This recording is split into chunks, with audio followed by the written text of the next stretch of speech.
Hi, my name is Jay Winchester, and I am doing the pest analysis for Cherokee Central Schools. So I'm going to start with political. With us being a tribal school, we tend to rely on elections to leverage different things that we need at different times. For an example, this year is an election year for council members, and with the budget issues that we could potentially be facing with COVID and such, we were lucky enough to have council members who were supporting what budget increases we were asking for. So it was a really good year as far as proposing some increases, and also considering that with the situation with COVID, we had done some significant cuts in the year before. So next, I want to move on to economic.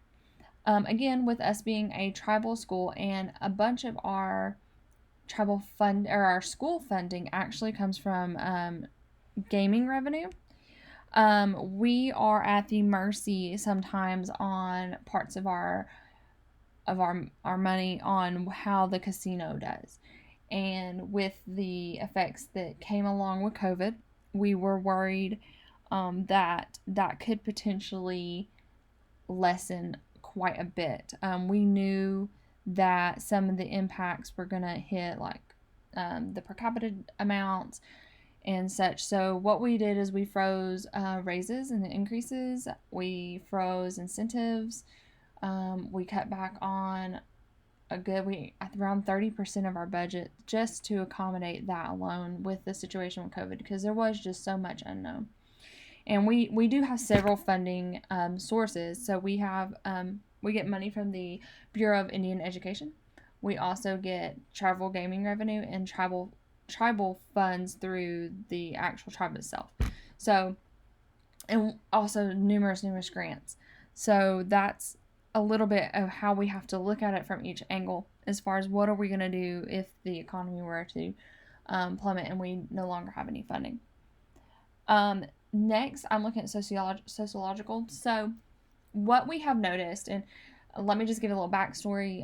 Cherokee Central Schools has really worked hard to come up to date with what everybody else is doing. And this was prior to COVID.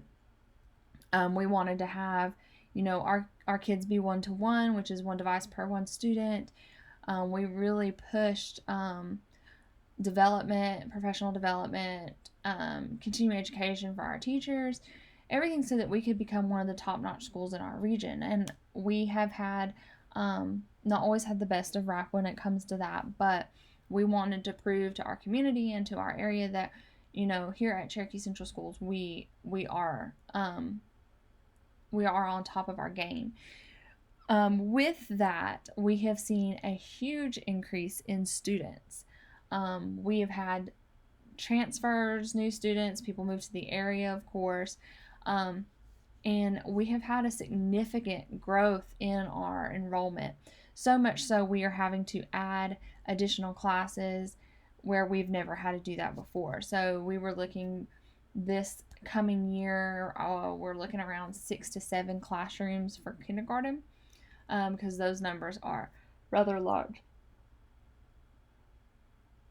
And what we are doing to accommodate that is trying to use the best, I guess, layout that we have as far as space goes, and making sure we use it to its maximum capacity. We are in the middle of a very large expansion. We are adding 2 additional buildings to campus that will house a whole new pre-K wing as well as a cultural language wing. So that helped a lot when it came to what we were doing.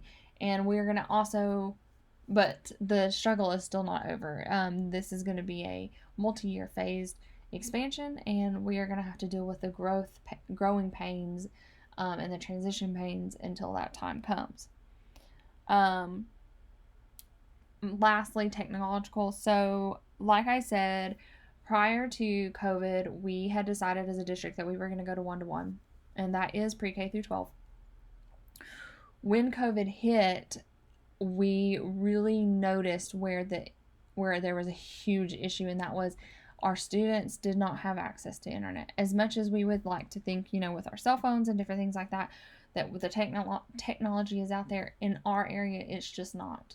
We aren't able to hit the satellite broadband type services with the mountains, and just our fibers as a whole have not been updated in our area.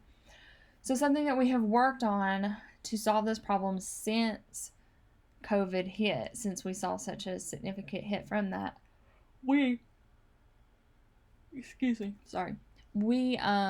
invested in hotspots for students who were able to receive cell phone service at their house so they could get onto their classes. And we have worked very hard with the tribe to bring in better internet services. So they are working on several projects with Balsam West and some other things, and putting, luckily on our end, they're willing to pour in the money that it takes to get the internet access to not just our students, but the folks in general in the community. So that will be really interesting to see. We've also paired with some local governments, and I believe the governor and stuff is got an initiative going for better internet service in our area. So that's kind of what I have for this, and some of the issues that we have as some of the solutions that we are trying to help along with the issues that we are having. So I really appreciate it, and thank you, and have a great day.